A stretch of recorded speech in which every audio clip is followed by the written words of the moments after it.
Hey everyone, welcome to the Velour channel. Today I'll show you how to fix the 600 error in Roblox. As you know, this error means you've been banned.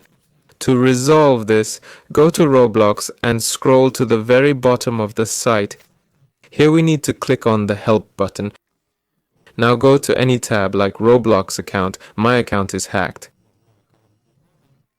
Yeah, let's say that, and then click Contact Support. Here's where you enter your username.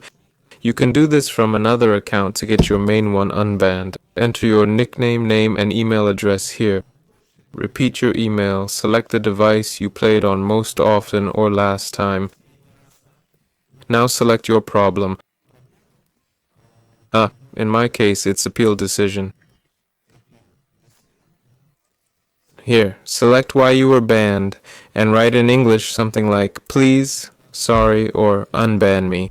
Or if you have proof you were wrongfully banned, click submit and wait for a response. Hopefully they'll unban you. This has been Velour. See you all later.